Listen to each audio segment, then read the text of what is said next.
Hello, ನನ್ನ ಹೆಸರು professor and doctor Parampalli Surendra Upadhyaya ಅಂಥೇಳಿ. ಈಗ ನಿಮಗೆ ನಾನು ಭಾಳ ಇಂಪಾರ್ಟೆಂಟ್ ಮುಖ್ಯವಾದ ವಿಚಾರಗಳನ್ನು ತಿಳಿಸ್ಲಿಕ್ಕಿದ್ದೇನೆ. ಈಗ ನೋಡಿ, ಸಿಂಹರಾಶಿ, ಕನ್ಯಾ ರಾಶಿ, ತುಲಾ ರಾಶಿ, ಆಯಿತಾ? ಸಿಂಹದ ಅಧಿಪತಿ ಸೂರ್ಯ, ಕನ್ಯಾ ಲಗ್ನದ ಜಾತಕ ಇದ್ದಾನೆ ಅಂತ ತಿಳ್ಕೊಳ್ಳಿ. ಆವಾಗ ಕನ್ಯಾ ಲಗ್ನದ ಜಾತಕನಿಗೆ ಸೂರ್ಯ ಏನಾಗ್ತಾನೆ? ವ್ಯಯಾಧಿಪತಿ ಆಗ್ತಾನೆ. ವ್ಯಯಾಧಿಪತಿ ಆದ ತಕ್ಷಣ ಏನಾಯಿತು? 12ನೇ ಮನೆ ಕಾರಕತ್ವಗಳು ಬಂತು. ಯಾವುದು? ಲಾಸ್, ನಷ್ಟ, ಇನ್ವೆಸ್ಟ್ಮೆಂಟ್, ಖರ್ಚು, foreign countries, separation, hospitality, going away from the relatives, ಸಂಬಂಧಿಕರಿಂದ ದೂರ. ಇದೆಲ್ಲ 12ನೇ ಮನೆ ಕಾರಕತ್ವಗಳು ಬರ್ತದೆ. ಅದೇ ತುಲಾ ಲಗ್ನದ ಜಾತಕ ಇದ್ದಾನಂತ ತಿಳ್ಕೊಳ್ಳಿ. ಆತನಿಗೆ ಏನಾಯ್ತದು? ಸಿಂಹರಾಶಿ 11ನೇ ಮನೆ, 11ನೇ ಮನೆ ಅಧಿಪತಿ ಸೂರ್ಯ. ಅದರಿಂದ ಏನಾಯಿತು? ಈ ತುಲಾ ಲಗ್ನದವನಿಗೆ ಭಾಳ ಶಾಂತಿ, ಲಾಭ, ಸಂತೋಷ, ಫ್ರೆಂಡ್ಶಿಪ್ ಜೊತೆಗೆ ಪರ್ಮನೆಂಟ್ ಟೈಅಪ್, ಹಾಗೆ progeny, prosperity and reunion, partners reunion ಆಗುವಂಥ ಎಲ್ಲ ರೀತಿಯ ವಿಚಾರಗಳು ಬರ್ತದೆ. Even good health is also ಬರ್ತದೆ. ಆಮೇಲೆ ಎಲ್ಡರ್ ಬ್ರದರಿಂದ ಸಹಾಯ ಸಿಗ್ತದೆ. ಯಾಕಂದರೆ 11ನೇ ಮನೆ ಎಲ್ಡರ್ ಬ್ರದರಿಗೆ. ಅಂದರೆ ಯಾತಕ್ಕೆ ಇದನ್ನು ಹೇಳ್ತಾ ಇದ್ದೀನಿ ಅಂದರೆ, ಒಂದೇ ದಿವಸದಲ್ಲಿ 1 ಗಂಟೆ ಅಂತರದಲ್ಲಿ ಹುಟ್ಟಿದರೆ ಪ್ರತಿಯೊಬ್ಬರಿಗೂ ಬೇರೆ ಬೇರೆ ಫಲಗಳು ಬರ್ತದೆ ಅನ್ನೋದಕ್ಕೆ ಇದೊಂದು ಉದಾಹರಣೆಯನ್ನು ನಾನು ಕೊಟ್ಟಿದ್ದೆ, ಆಯಿತಾ? ಆಮೇಲೆ ವೇದಗಳು, ಈ ವೇದಗಳು ಬಹಳ ಮುಖ್ಯ. ಕೆಲವರು ಮುಹೂರ್ತ ಕೊಟ್ಬಿಡ್ತಾರೆ, ಆ ವೇದವನ್ನು ನೋಡುವುದೇ ಇಲ್ಲ. ಮಂಗಲ್ 3, 6, 11ರಲ್ಲಿ ಒಳ್ಳೇದು ಮಾಡ್ತಾನೆ, ಆದರೆ ವೇದ ಪೊಸಿಷನ್ಸ್ 12, 9, 5, ಆಯಿತಾ? ಈ ರೀತಿ ನಾನು ನೋಡಿ ಈ ರೀತಿ ಹಾಕಿದ್ದೇನೆ. ಕೆಂಪು ಲೆಟರ್ ಇದೆಯಲ್ಲ, ಅದು ಆಸ್ಪಿಷಿಯಸ್ ರಿಸಲ್ಟ್ ಕೊಡ್ತದೆ. ಅದೇ ಬ್ಲ್ಯಾಕ್ ಅಥವಾ ಬ್ಲೂ ಇದ್ದುದು ವೇದ ರಾಶಿಗಳು ಅಂತ. ಪ್ರತಿಯೊಂದಕ್ಕೂ ಹಾಗೆ ಬರ್ತಿದ್ದೇನೆ ನಾನು, ಆಯಿತಾ? ಅದು ಚಂದ್ರನಿಗೆ 1, 3, 6, 7, 10 ಮತ್ತು 11 ಆಸ್ಪಿಷಿಯಸ್ ರಿಸಲ್ಟ್ ಕೊಡ್ತದೆ. ಇದು ಗೋಚಾರಕ್ಕೆ ಸಂಬಂಧಪಟ್ಟದ್ದು. ಮತ್ತು 2, 4, 5, 8, 9, 12 ವೇದಗಳಾಗ್ತದೆ. ಅದೇ ಬುಧನಿಗೆ 2, 4, 6, 8 ಮತ್ತು 11 ಒಳ್ಳೆ ಆಸ್ಪಿಷಿಯಸ್ ರಿಸಲ್ಟ್. ನೋಡಿ, ಬುಧ ಅಷ್ಟಮದಲ್ಲಿದ್ದರೆ ಭಾಳ ಒಳ್ಳೆಯದು, ಪರ್ಮನೆಂಟ್ ಆಗಿ ಹಣ ಕೊಡ್ತಾನೆ ಅಂತ ಹೇಳ್ತಾ ಇದ್ವಿ, ಹೌದಾ? ಅದೇ ಉಳಿದ 5, 3, 9, 1, 12 ವೇದಗಳಾಗ್ತವೆ. ಗುರುಗೆ 3, 4, 8, 10, 12 ಭಾಳ ಒಳ್ಳೆ ಆಸ್ಪಿಷಿಯಸ್, ಅಂದರೆ 1, 2, 5, 7, 9, 11. 2, 5 ಅಂದರೆ ಗುರುಬಲ ಐತೆ ಅಂತ ಹೇಳ್ತೇವಲ್ಲ, ಅದು 2, 5, 7, 9, 11 ಚಂದ್ರನಿಂದ ಆಸ್ಪಿಷಿಯಸ್ ರಿಸಲ್ಟ್ಸ್. ಅದೇ 12, 4, 3, 10 ಮತ್ತು 8 ವೇದಗಳಾಗ್ತವೆ, ಆಯಿತಾ? ಇಲ್ಲಿ ಕೊಟ್ಟಿದ್ದೇನೆ ನೋಡಿ, ಇದನ್ನು ನೀವು ನೋಡ್ಬೋದು, ಆಯಿತಾ? ಗುರುವಿಗೆ. ಆಮೇಲೆ ಶನಿಗೆ 3, 6, 11. ಶನಿ, ರಾಹು, ಕೇತು, ಕುಜ 3, 6, 11 ಅಲ್ಲಿ ಒಳ್ಳೆಯದು ಮಾಡ್ತಾನೆ. ಮತ್ತು ಶನಿಗೆ 12, 9, 5 ವೇದಗಳಾಗ್ತವೆ ಅಂತ ಹೇಳಿದ್ದೇವೆ, ಆಯಿತಾ? ಇನ್ನು ಒಂದು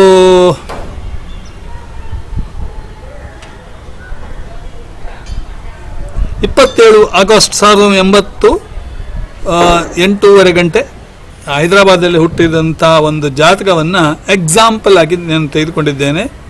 ಅದರಲ್ಲಿ ಲಗ್ನ ಕನ್ಯಾ ಲಗ್ನದಲ್ಲಿ ಶನಿ, ಆಮೇಲೆ ತುಲಾ ಲಗ್ನದಲ್ಲಿ ಮಾಂದ್ಯ ಮತ್ತು ಮಂಗಲ್, ಪಂಚಮದಲ್ಲಿ ಕೇತು ಅಂದರೆ ಮಕರದಲ್ಲಿ ಕೇತು, ಆಮೇಲೆ ಚಂದ್ರ ಕುಂಭದಲ್ಲಿ, ಶುಕ್ರ ಮಿಥುನದಲ್ಲಿ, ಹಾಗೆ ಆರೂಢ ಲಗ್ನ ಮತ್ತು ರಾಹು ಕರ್ಕದಲ್ಲಿ, ಸೂರ್ಯ, ಬುಧ ಹಾಗೂ ಗುರು ಸಿಂಹದಲ್ಲಿ, ಆಯಿತಾ?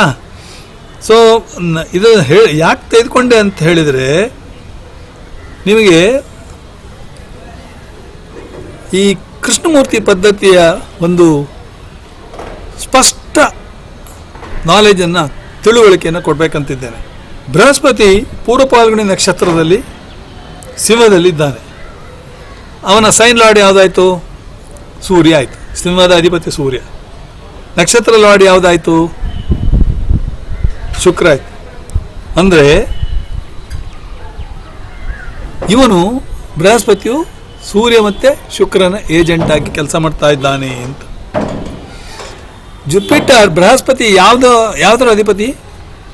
ಧನುರ್ ಮತ್ತು ಮೀನ ರಾಶಿ ಅಧಿಪತಿ. 7 ಮತ್ತು 6 ಕನ್ಯಾ ಲಗ್ನಕ್ಕೆ 4 ಮತ್ತು 7ರ ಅಧಿಪತಿ. ಅಂದರೆ 4 ಮತ್ತು 7 ಮತ್ತು 12 ಮನೆಯಲ್ಲಿ ಇರೋದ್ರಿಂದ 4, 7, 12 ಬೃಹಸ್ಪತಿ ಕೊಟ್ಟಲ್ಲಿ ಶುಕ್ರನ ನಕ್ಷತ್ರದಲ್ಲಿರುವುದರಿಂದ ಶುಕ್ರ ಎಲ್ಲಿದ್ದಾನೆ? ಮಿಥುನದಲ್ಲಿ 10ನೇ ಮನೆಯಲ್ಲಿದ್ದಾನೆ. ಅಂದರೆ ಏನಾಯಿತು? 2 2ನೇ ಮನೆ ಅಧಿಪತಿ, 9ನೇ ಮನೆ ಅಧಿಪತಿ, ಆಮೇಲೆ 10ನೇ ಮನೆಯಲ್ಲಿದ್ದಾನೆ. ಸೊ 2, 9, 12ನೇ ಮನೆಯಲ್ಲಿ 12ನೇ ಮನೆ ಅಧಿಪತಿಯನ್ನು ಕೊಡ್ತಾನೆ. ಜಯಕರ್ ಆಮೇಲೆ ಮಾಡ್ತಾನೆ, ನಾನು ರೆಕಾರ್ಡ್ ಮಾಡ್ತಾ ಇದ್ದೀನಿ, ಆಯಿತಾ? ಸೊ ಆಮೇಲೆ ಶುಕ್ರ 2, 9 ಮತ್ತು 10ನೇ ಮನೆ, 2, 9, 10ರದ ಒಂದು ಫಲಗಣ ಕೊಡ್ತಾನೆ. ಈಗ ನೀವೇನು ಬರೀಬೇಕಂದ್ರೆ ಬೃಹಸ್ಪತಿ 4, 7, 12, 2, 9, 10. ಅದೇ ತರಹ ಉಳಿದಕ್ಕೆ ಮಂಗಲ್ ಚಿತ್ತಾ ನಕ್ಷತ್ರದಲ್ಲಿ, ಮಂಗಲ್ನ ನಕ್ಷತ್ರದಲ್ಲೇ ಇರೋದ್ರಿಂದ ಮಂಗಲ್ ಎಲ್ಲಿದ್ದಾನೆ? ಲಗ್ನದಿಂದ 2ನೇ ಮನೆಯಲ್ಲಿದ್ದಾನೆ. 3 ಮತ್ತು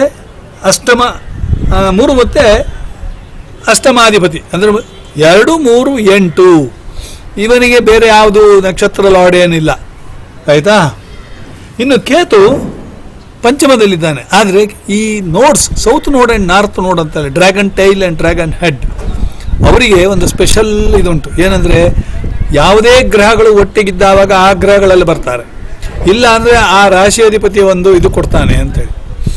ಇಲ್ಲ ಅಂದರೆ ಯಾರೂ ಇಲ್ಲ ಅಂದರೆ ಅವರದ್ದೇ ಒಂದು ಕೊಟ್ಬಿಡ್ತಾರೆ. ಸೊ ಕೇತು ಯಾರೂ ಇಲ್ಲ ಅಲ್ಲಿ. ಅದನ್ನು ಕೇತು ಪಂಚಮ 5. ಓಕೆ. ಸೊ ಕೇತುಗೆ 5th ಮಾತ್ರ ಕೊಡ್ತಾನೆ. ಇನ್ನು ಚಂದ್ರನ ತೆಗೆದುಕೊಳ್ಳೋಣ. ಚಂದ್ರ ಎಲ್ಲಿದ್ದಾನೆ?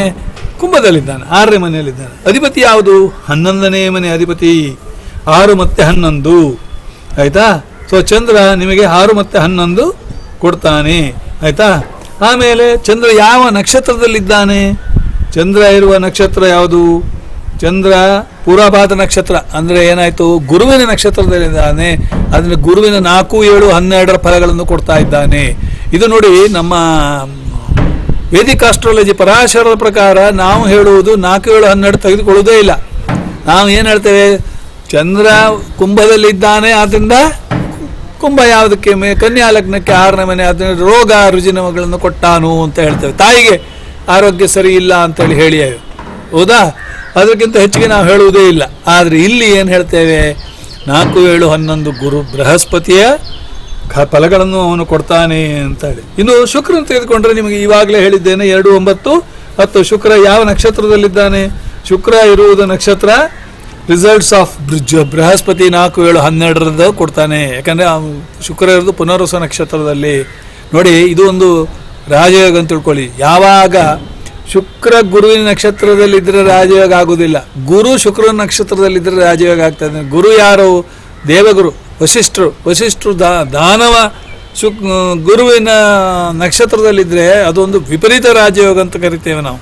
ನನ್ನ ಮೊಮ್ಮಗ ಈ ಸಿದ್ಧಾಂತರಾವ್ ಅವನು ಹೇಳ್ತಾನಲ್ಲ, ಅವನ ಜಾತಕದಲ್ಲಿದೆ ಬೃಹಸ್ಪತಿ ಶುಕ್ರಾಚಾರ್ಯನ ನಕ್ಷತ್ರದಲ್ಲಿದ್ದಾನೆ. ಆದ್ದರಿಂದ ಅದು ಒಂದು ಅತಿ ಉತ್ತಮವಾದ, ಅವನ ದೃಷ್ಟಿ ಕೂಡ ಅಷ್ಟಮದ ಮೇಲೆ ಇದೆ, ನವಮದ ಮೇಲೆ ಇದೆ, ಆಯಿತಾ? ಈಗ ರಾಹು ಕ್ಯಾನ್ಸರಲ್ಲಿದ್ದಾನೆ, ಅಂದರೆ ಚಂದ್ರನ ಇದರಲ್ಲಿದ್ದಾನೆ. ಅದನ್ನು ರಾಹು 11ನೇ ಮನೆ ಮಾತ್ರ ಕೊಡ್ತಾನೆ ಅಂತೇಳಿ. ಅದನ್ನು ನೀವು ಈ ಒಂದು ಟೇಬಲ್ ಮಾಡಿ ಅದನ್ನು ನಿರೂಪಣೆ ಮಾಡ್ಬೋದು. ಆಕ್ಯುಪೆನ್ಸಿ ಸರ್ಟಿಫಿಕೇಟ್ ಅಂತ ಹೇಳ್ತೇವಲ್ಲ, ಹಾಗೆ ಆಕ್ಯುಪೆನ್ಸಿ. ಆಮೇಲೆ ಸೈನ್ ಲಾರ್ಡ್ ಯಾರೆಲ್ಲ ಅಂತ. ಸೈನ್ ಲಾರ್ಡ್ ಅಂದರೆ ಯಾವ ರಾಶಿಯ ಅಧಿಪತಿ, ಅದು ನಿಮ್ಗೆ ಗೊತ್ತೇ ಇದೆ. ಯಾವುದಾ? ಕನ್ಯಾ ರಾಶಿ ಅಧಿಪತಿ ಬುಧ. ಆಮೇಲೆ ಶುಕ್ರ ಅಧಿಪತಿ ಯಾವುದು? ತುಲಾ ಮತ್ತು ವೃಷಭ. ಆಮೇಲೆ ಕುಜ ಅಧಿಪತಿ ಯಾವುದು? ಮೇಷ ಮತ್ತು ವೃಶ್ಚಿಕ. ಶನಿ ಅಧಿಪತಿ ಯಾವುದು? ಮಕರ ಮತ್ತು ಕುಂಭ. ಚಂದ್ರ ಕರ್ಕದ ಅಧಿಪತಿ, ಸೂರ್ಯ ಸಿಂಹದ ಅಧಿಪತಿ, ಹೀಗೆ ನೀವು ಹೇಳ್ಬೋದು ಆಯಿತಾ. ಬುಧ ಮಿಥುನ ಮತ್ತು ಕನ್ಯಾದ ಅಧಿಪತಿ ಅಂತೇಳಿ, that is called sign lord. ಇದನ್ನು ಯಾಕೆ ನಿಮಗೆ ವಿಶ್ಲೇಷಣೆ ಮಾಡ್ತಾ ಇದ್ದೀನಿ ಅಂದರೆ, ಈ ಸಿಗ್ನಿಫಿಕೇಟರ್ಸಿಗೆ ಇದು ಬಹಳ ಅನುಕೂಲ. ಓಕೆ, ಈ ಗ್ರಹಗಳ ಸನ್ ಸಿಗ್ನಿಫೈಸ್, ಮೂನ್ ಸಿಗ್ನಿಫೈಸ್ ಯಾವುದಲ್ಲ ಅಂಥೇಳಿ ಬರೀಲಿಕ್ಕೆ ಬಹಳ ಒಳ್ಳೆಯದಾಗ್ತದೆ. ಮಾರ್ಸ್ ಸಿಗ್ನಿಫೈಸ್ 3, 8, 2 ನೋಡಿ, ಸೆಕೆಂಡ್ ಹೌಸ್ ಅವನು ಇರುವುದು 3 and 8 ಅದರ ಅಧಿಪತಿ ಆಯಿತಾ. ಸೊ ಶುಕ್ರ, ಚಂದ್ರ, ರಾಹು, ಹೀಗೆ ಪ್ರತಿಯೊಂದು ನೀವು ಬರಿತಾ ಹೋದರೆ ನಿಮಗೆ ಅನುಕೂಲಕರವಾಗ್ತದೆ. ಇದನ್ನು ನಾನು ಭಾಳ ಫಂಡಮೆಂಟಲ್ ಆದರೂ ಕೂಡ KP ಸಿಸ್ಟಮನ್ನು ಅಷ್ಟೊಂದು ಅರ್ದು ಕುಡಿಬೇಕಾದ್ರೆ ಭಾಳ ಕಷ್ಟ ಉಂಟು. ನೀವು ನನ್ನ ಅಂದಾಜು ಒಂದು 24 ವಿಡಿಯೋನ ನಾನು ಅಪ್ಲೋಡ್ ಮಾಡಿರ್ಬೋದು. ಅದನ್ನೆಲ್ಲ 1 by 1 ನೋಡ್ಬೇಕು. ನನಗೆ ಆ ನಾರ್ತ್ ನೋಡು ಸೌತ್ ನೋಡಿನ ಬಗ್ಗೆ ಗೊತ್ತಾದ್ದು ಇವಾಗಲೇ ಗೊತ್ತಾಗಿದೆ. ಇಲ್ಲಾಂದರೆ ನಾನು ಕೆಲವೊಂದು ಕೋಆರ್ಡಿನೇಟ್ಸನ್ನು ಹಿಂದಿನ ವಿಡಿಯೋದಲ್ಲಿ ಹಾಕಿರ್ಬೋದು ಆಯಿತಾ. ಅದನ್ನು ರೆಕ್ಟಿಫಿಕೇಷನ್ ಮಾಡ್ಕೊಳ್ಳಿ ನೀವು ಆಯಿತಾ. ಸೊ ಇದು ಬಹಳ ಮುಖ್ಯ. ಈ ಯಾವುದು star lord, sign lord, star lord, ಆಮೇಲೆ sub lord and sub lord. Sub lord ಇನ್ನು ಬಗ್ಗೆ ನಾನು ಇನ್ನೂ ಹೇಳಿಲ್ಲ. ಸಬ್ ಲಾರ್ಡ್ ಮಾತ್ರ, ಸಬ್ ಲಾರ್ಡ್ ಇಂಪಾರ್ಟೆಂಟ್. ನೀವು ಯಾವುದೇ ಇದಕ್ಕೂ ಫಾರಿನ್ನಿಗೆ ಹೋಗ್ತೀರಾ, ಫಾರಿನ್ಗೆ ಹೋಗಬೇಕಾದ್ರೆ ಏನು ಮಾಡಬೇಕು, 9th and 12th 3, 9 and 12 ನೋಡಿಬಿಡಿ sub lord ಎಲ್ಲಿದ್ದಾನೆ ಅಂತ. 12th foreign settlement. ಓಕೆ, ಆಮೇಲೆ ಏನಾದರೂ ಡಿಸೀಸ್ ಕಂಡು ಹಿಡಿಬೇಕಾ, 6ನೇ ಮನೆ. ಆಯುರ್ವೇದಿಕ್ ಮೆಡಿಸಿನ್ನ, ಆಮೇಲೆ ಹೋಮಿಯೋಪತಿ ಮೆಡಿಸಿನ್ನ ನೋಡಿ. Homeopathy quick action, very cheap. Ayurvedic very costly. So ಅದನ್ನು ಕೂಡ ಕಂಡು ಹಿಡಿಬೋದು. ನಾನು ನೆಕ್ಸ್ಟ್ ವೀಡಿಯೋದಲ್ಲಿ ಹಾಕ್ತೇನೆ ನಿಮಗೆ ನೋಡಿ, ಆಯುರ್ವೇದಿಕ ಅಥವಾ ಹೋಮಿಯೋಪತಿಕ ಅಥವಾ ಅಲೋಪತಿಯ. ಸೊ ಇದೆಲ್ಲ ನೀವು ಗ್ರಹಗಳ ಕಾರಕತ್ವಗಳ ಮೇಲೆ ಹೋಗ್ತದೆ. ಮನೆ ಕಟ್ಟಲಿಕ್ಕೆ 4th ಹೌಸ್ ನೀವು ನೋಡಬೇಕಾಗತ್ತೆ. ಮದುವೆಗೆ 7ನೇ ಮನೆ ಕಸ್ಪ್ ನೋಡಬೇಕು. 7th ಕಸ್ಪ್ ಸಬ್ ಲಾರ್ಡ್ ಎಲ್ಲಿದ್ದಾನೆ, ಸಬ್ ಲಾರ್ಡ್ ಈಸ್ ಮೋಸ್ಟ್ ಇಂಪಾರ್ಟೆಂಟ್. ಅವನ ವಂಶೋತ್ತರಿ ದಶದಲ್ಲಿ ನೀವು ನೋಡಬೇಕಾಗತ್ತೆ. ಆಮೇಲೆ ತಾಯಿ ಅಥವಾ ಮನೆ ಕಟ್ಟೋದು ತಾಯಿ ವಿಚಾರ ಅಥವಾ ಪ್ರೈಮರಿ ಎಜುಕೇಷನ್. ಒಬ್ಬ ಹೈಯರ್ ಎಜುಕೇಷನ್ ಮಾಡಬೇಕಂತಾನೆ ಕೆಲವರು. ನಿನ್ನೆ ಯಾರೋ ಒಬ್ಬರು ಬಂದಿದ್ದಾರೆ ಹೈಯರ್ ಎಜುಕೇಷನ್. ಯಾವುದು? 9ನೇ ಮನೆ higher education. 9th 5th lord also ನೋಡ್ತಾರೆ. 5th 9th 4 ಎಲ್ಲ ನೋಡ್ತಾರೆ. 2nd 4th ಎಲ್ಲ ನೋಡ್ತಾರೆ ಆಯಿತಾ. ಕೇವಲ ನೋಡಿ, ಬೃಹಸ್ಪತಿ ಕರ್ಕದಲ್ಲಿದ್ದರೂ ಕೂಡ, ಉಚ್ಚನಾಗಿದ್ದರೂ ಕೂಡ ಅವನು ಪಾಪ PUC ಗೋತಾ ಹೊಡೆದಿರ್ತಾನೆ. ಯಾಕೆ ಕಾರಣ ಏನು? ಅದಕ್ಕೆ ಕೃಷ್ಣಮೂರ್ತಿ ಪದ್ಧತಿಯಲ್ಲಿ ಅದಕ್ಕೆ ನಿಮಗೆ ಕರೆಕ್ಟಾಗಿ ಆ್ಯಕ್ಯುರೇಸಿ ಸಿಗ್ತದೆ. ಸಬ್ ಲಾರ್ಡ್ ಬೃಹಸ್ಪತಿ ಯಾವ ರೀತಿಯಲ್ಲಿ ಯಾವ ನಕ್ಷತ್ರ ಲಾರ್ಡಲ್ಲಿದ್ದಾನೆ, ಆತನ ಸಬ್ ಲಾರ್ಡ್ ಯಾವುದು, ಅಲ್ಲಿ ಸಬ್ ಲಾರ್ಡ್ ಸರಿಯಾಗಿ ಕೆಲಸ ಮಾಡಿಲ್ಲ ಅನ್ನೋದು ಗೊತ್ತಾಗ್ತದೆ. ಇದನ್ನೆಲ್ಲ ನೀವು ಫೈಂಡ್ ಔಟ್ ಮಾಡಬೇಕು, ರಿಸರ್ಚ್ ಮಾಡಬೇಕು. ಆಮೇಲೆ ತುಲಾ, ಈಗ ಒಂದೇ ದಿವಸ ಮದುವೆ ಆಗ್ತದೆ, ಒಂದು 10 ಕಲ್ಯಾಣ ಮಂಟಪದಲ್ಲಿ ಒಂದೇ ದಿವಸ ಒಂದೇ ಮುಹೂರ್ತದಲ್ಲಿ. ಆಗ ಅಂಥವ್ರದ್ದೆಲ್ಲ ಡೇಟ್ ಆಫ್ ಬರ್ತ್ ಎಲ್ಲ ಕಲೆಕ್ಟ್ ಮಾಡಿಕೊಂಡು ಅದ್ರ ಬಗ್ಗೆ ರಿಸರ್ಚ್ ಮಾಡಬೇಕು. ಇವರಿಗೆಲ್ಲ ಏನಾಗಿದೆ. So it is not so easy. It is A statistical analysis ಅಂತ ಹೇಳ್ಬೋದು. Scientific plus come statistical analysis. 10 ಒಂದೇ ರೀತಿ ಇರ್ಬೋದು, 11ನೇದು ಬೇರೆ ಇರ್ತದೆ. ಅದರಿಂದ ಒಬ್ಬರನ್ನೊಬ್ಬರಿಗೆ ನೀವು ಇದು ಮಾಡಬೇಡಿ. ಮಗನಿಗೆ ಕೆಲಸ ಸಿಕ್ಕಿರುತ್ತೆ, ಆದರೆ ಅಪ್ಪನಿಗೆ ಕೆಲಸ ಸಿಕ್ಕಿರೋದಿಲ್ಲ. ಅವನು ವೇಸ್ಟ್ ಅಂದ್ಬಿಡ್ತಾನೆ. ಕೊಟ್ಟದ್ದೇನೋ 1,000 ರೂಪಾಯಿ ಆದರೂ ಕೂಡ ವೇಸ್ಟ್ ಅಂತ ಕೂಗ್ತಾ ಇರ್ತಾನೆ ಅಷ್ಟೇ ವಿನ ಅವನ ಆ ಟೆಂಪರ್ಮೆಂಟಾಗಿ ಗೊತ್ತಾಗ್ತದೆ ಅವನಿಗೆ ಕೆಲಸ ಸಿಗುವುದಿಲ್ಲ. ಕಾರಣ ಏನು?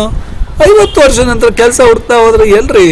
ಈಗ ಮಕ್ಕಳಿಗೆ ಕೆಲಸ ಸಿಕ್ಕಿದ್ರೆ ಖುಷಿ ಪಡೋದು ಬಿಟ್ಟು, ಅದನ್ನು ಹೇಳಿದ ಟೈಮಿಗೆ ಸಿಕ್ಕಿದೆಯಲ್ಲ ಅಂತ ಖುಷಿ ಪಡೋದು ಬಿಟ್ಟು, ನನಗೆ ಕೆಲಸ ಸಿಕ್ಕಲಿಲ್ಲ ಅಂತ ಹೇಳಿಬಿಟ್ರೆ ಅರ್ಥ ಉಂಟು. ಈಗ ನಾನು ಕೆಲಸಕ್ಕೆ ಹುಡುಕಿದ್ರೆ ಅದು ಸಿಗ್ತದಾ? ಸಿಗೋದಿಲ್ಲ. ನಾನು ಎಷ್ಟೇ ನಾಲೆಜಬಲ್ ಇರ್ಬೋದು, ಎಲ್ಲ ಏಜ್ ಫ್ಯಾಕ್ಟ್ರು ಎಲ್ಲ ಇರ್ತದೆ. ಅರ್ಥ ಆಯ್ತಾ? ನಮ್ಮ ಮಾತಿಗೂ ನಮ್ಮ ಮಕ್ಕಳ ಮಾತಿಗೂ ಅದಕ್ಕೆ ಸಾಂತರ ವ್ಯತ್ಯಾಸಗಳು ಉಂಟು. ಇಷ್ಟನ್ನು ಹೇಳಿ ಇದನ್ನು ಇಲ್ಲಿಗೆ ಮುಗಿಸ್ತೇನೆ. ನಾನು ನನ್ನ ಬಾಲ್ಕನಿ ಅಲ್ಲ, ಮೇಲ್ಗಡೆ ಟೆರಸ್ ಮೇಲೆ ಬಂದು ರೆಕಾರ್ಡ್ ಮಾಡ್ತಾ ಇದ್ದೀನಿ. ಇದು ಪ್ರಪ್ರಥಮವಾಗಿ ನಾನು ಮಾಡ್ತಾ ಇದ್ದೀನಿ. ಮುಂಚೆ ಮಾಡ್ತಾ ಇದ್ದೆ, ಅದನ್ನು ಬಿಟ್ಬಿಟ್ಟೆ. ಆಯಿತಾ? ನಮಸ್ಕಾರ.